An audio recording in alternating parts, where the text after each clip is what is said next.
Pernahkah Anda terbangun dengan rasa tidak enak badan, tenggorokan sedikit gatal, dan suhu tubuh yang mulai naik? Lalu Anda berpikir ini hanyalah flu biasa akibat kelelahan atau perubahan cuaca? Berhati-hatilah, karena di balik gejala yang tampak remeh itu, sebuah ancaman kesehatan global sedang bersembunyi dan menunggu waktu yang tepat untuk menunjukkan wujud aslinya yang jauh lebih mengerikan. Virus Mpox, atau yang sebelumnya kita kenal sebagai cacar monyet, kini telah bermutasi dan membawa varian baru yang jauh lebih lihai dalam mengelabui sistem pertahanan tubuh maupun diagnosa awal kita secara kasat mata.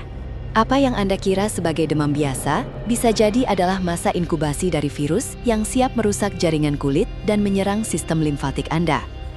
Tetaplah bersama saya, karena di akhir penjelasan ini, Anda akan memiliki kemampuan untuk mendeteksi perbedaan sekecil apapun antara infeksi pernafasan ringan dengan serangan awal Mpox, sebuah pengetahuan yang mungkin akan menyelamatkan nyawa Anda atau orang-orang yang Anda cintai dari komplikasi yang fatal.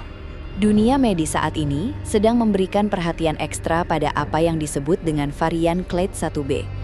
Jika dulu Mpox identik dengan ruam besar yang muncul di area-area tertentu, varian terbaru ini justru memulai serangannya dengan cara yang sangat halus, sangat mirip dengan influenza atau bahkan kelelahan kronis. Mari kita bedah anatomi serangan virus ini dari hari ke hari, agar Anda benar-benar paham bagaimana virus ini bekerja di dalam tubuh manusia. Bayangkan tubuh Anda adalah sebuah benteng yang sangat kuat. Saat virus Mpox masuk, ia tidak langsung membunyikan alarm. Ia masuk dengan menyamar, melewati gerbang pertahanan pertama kita, yaitu membran mukosa atau luka mikroskopis di kulit. Pada fase awal yang disebut fase prodromal, tubuh Anda akan mulai merasakan demam. Namun, demam ini seringkali disertai dengan rasa nyeri otot yang sangat spesifik, terutama di area punggung dan persendian. Mengapa punggung? Karena di sanalah syaraf-syaraf besar berada, dan virus mulai menyebar melalui aliran darah menuju kelenjar getah bening. Jika pada flu biasa Anda mungkin hanya merasa lemas, pada serangan Mpox, rasa lemas ini disertai dengan pembengkakan kelenjar getah bening yang dalam bahasa medis disebut limfadenopati. Inilah kunci pertama yang paling krusial. Flu biasa, COVID-19 ataupun cacar air jarang sekali menyebabkan pembengkakan kelenjar getah bening yang terasa keras dan nyeri di area leher, ketiak atau lipatan paha secara bersamaan. Kelenjar getah bening adalah markas besar pasukan imun Anda. Saat mereka membengkak, itu artinya pasukan keamanan tubuh Anda sedang bertempur habis-habisan di markas tersebut untuk menahan laju virus. Mari kita masuk lebih dalam ke dalam mekanisme biologisnya.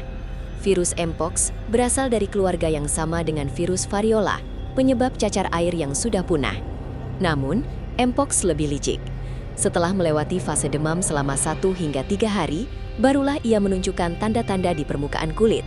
Namun, pada varian terbaru ini, ruam yang muncul seringkali tidak merata. Ia bisa muncul hanya 1 atau 2 bintik yang sangat mirip dengan jerawat atau gigitan serangga.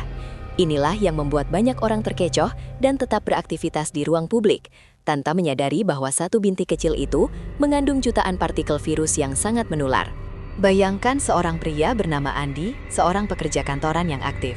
Andi merasa agak demam dan menganggapnya karena AC kantor yang terlalu dingin. Dia minum obat penurun panas dan merasa baikan. Esoknya, muncul bintik merah kecil di tangannya. Andi pikir itu hanya digigit nyamuk saat tidur. Dia tetap pergi ke gym, bersalaman dengan rekan kerja, dan menggunakan transportasi umum. Padahal, bintik kecil di tangan Andi sedang dalam fase infeksius yang sangat tinggi. Disinilah bahaya sesungguhnya dari gejala baru Mpox. Ia tidak lagi selalu menunggu tubuh penuh dengan keropeng untuk bisa menular. Kontak kulit ke kulit yang sangat singkat, atau bahkan menyentuh benda yang baru saja disentuh oleh orang yang terinfeksi, sudah cukup bagi virus ini untuk berpindah inang. Kalau kamu suka topik kesehatan dan anatomi ini, jangan lupa untuk subscribe channel Faktaverse ya, agar kamu tidak ketinggalan informasi medis yang bisa menjaga kualitas hidupmu dan keluarga. Lalu, bagaimana kita bisa membedakannya dengan bintik akibat alergi atau flu Singapura yang juga sering menyerang orang dewasa? Perhatikan evolusi dari bintik tersebut. Bintik Mpox memiliki tahapan yang sangat teratur namun lambat. Ia dimulai dari makula atau bintik merah datar, lalu berubah menjadi papula atau tonjolan padat. Setelah itu, ia menjadi vesikel yang berisi cairan bening, dan yang paling mengerikan adalah saat ia berubah menjadi pustula, yaitu benjolan yang berisi nanah dan biasanya memiliki titik cekung di tengahnya, seperti sebuah kawah kecil. Cekungan di tengah inilah ciri khas yang hampir tidak dimiliki oleh bintik flu biasa atau alergi. Jika Anda melihat ada bintik di kulit yang memiliki cekungan di bagian tengahnya, segera lakukan isolasi mandiri dan hubungi fasilitas kesehatan. Selain itu, rasa sakit yang ditimbulkan oleh ruam mpox sangat berbeda dengan gatalnya cacar air. Ruam mpox cenderung terasa sangat perih, panas seperti terbakar, bahkan bisa menyebabkan nyeri yang luar biasa jika muncul di area sensitif. Varian baru ini juga dilaporkan lebih sering muncul di area genital dan anus, yang seringkali salah didiagnosa sebagai infeksi menular seksual biasa. Hal ini menambah lapisan kerumitan karena rasa malu seringkali membuat penderita enggan memeriksakan diri. Padahal, virus ini terus bermultiplikasi di dalam jaringan epitel mereka.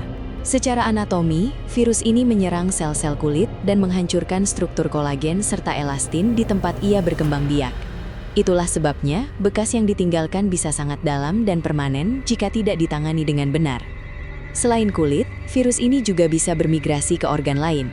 Komplikasi yang paling ditakuti adalah saat virus ini mencapai paru-paru dan menyebabkan bronkoneumonia, atau masuk ke sistem saraf pusat dan menyebabkan ensefalitis atau peradangan otak. Inilah alasan mengapa kita tidak boleh meremehkan gejala yang mirip flu ini. Bagi orang dengan sistem imun yang lemah, seperti penderita diabetes yang tidak terkontrol, orang dengan HIV, atau mereka yang sedang menjalani kemoterapi, mpox bisa menjadi vonis yang sangat berat bagi tubuh mereka. Mari kita bicara tentang durasi. Flu biasa biasanya memuncak dalam 3-5 hari dan kemudian membaik. Namun, perjalanan penyakit mpox adalah maraton, bukan lari cepat. Masa infeksi bisa berlangsung selama 2 hingga 4 minggu. Bayangkan, selama hampir 1 bulan, tubuh Anda menjadi medan perang yang melelahkan. Anda akan merasa sembuh saat demam turun, namun kemudian merasa hancur saat ruam mulai menyebar dan menyebabkan rasa nyeri yang membuat tidur pun terasa mustahil. Penularan juga tidak berhenti sampai seluruh keropeng atau bekas luka tersebut lepas dan berganti dengan lapisan kulit baru yang sehat. Selama masih ada bekas luka yang terbuka, Anda masih menjadi sumber penularan bagi lingkungan sekitar. Penting juga untuk memahami peran cairan tubuh. Virus mpox tidak hanya ada di darah dan cairan bintik kulit, tetapi juga ditemukan dalam air liur, urin, dan cairan semen.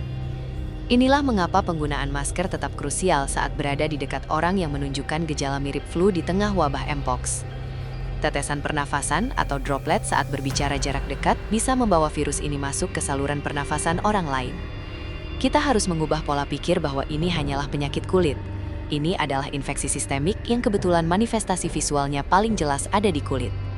Bagaimana dengan pencegahannya? Selain vaksinasi yang sudah mulai didistribusikan untuk kelompok berisiko tinggi, gaya hidup higienis adalah senjata utama. Virus ini memiliki lapisan lemak di bagian luarnya, yang berarti ia sangat rapuh terhadap sabun dan alkohol minimal 70%. Mencuci tangan setelah menyentuh fasilitas umum bukan lagi sekadar saran, melainkan kewajiban. Selain itu, hindarilah berbagi barang pribadi seperti handuk, alat makan, atau bahkan pakaian dengan orang lain yang sedang menunjukkan gejala tidak enak badan. Di dalam serat kain, virus ini bisa bertahan selama beberapa hari jika kondisi lingkungannya lembab dan tidak terkena sinar matahari langsung. Kita juga harus menyoroti aspek psikologis dan sosial dari penyebaran mpox ini. Stigma seringkali lebih cepat menyebar daripada virus itu sendiri. Banyak orang yang salah mengira bahwa mpox hanya menyerang kelompok tertentu saja. Secara anatomi dan biologis, virus tidak memilih targetnya berdasarkan orientasi, ras, atau status sosial. Siapapun yang memiliki kulit dan bernafas memiliki resiko yang sama jika terpapar. Memahami fakta ini sangat penting agar tidak ada lagi orang yang menyembunyikan gejalanya karena takut dihakimi. Semakin cepat seseorang mengaku bahwa mereka merasa memiliki gejala mpox, semakin cepat rantai penularan bisa diputus. Dalam studi kasus terbaru yang dilaporkan di beberapa negara Afrika dan menyebar ke beberapa wilayah Asia, ditemukan bahwa varian clade 1b ini memiliki tingkat fatalitas yang sedikit lebih tinggi pada anak-anak. Mengapa demikian? Karena sistem imun anak-anak masih dalam tahap belajar dan kelenjar getah bening mereka belum sekuat orang dewasa dalam memproduksi sel T yang spesifik untuk melawan virus jenis pox. Selain itu, kulit anak-anak yang lebih tipis membuat virus lebih mudah menyebar ke jaringan bawah kulit.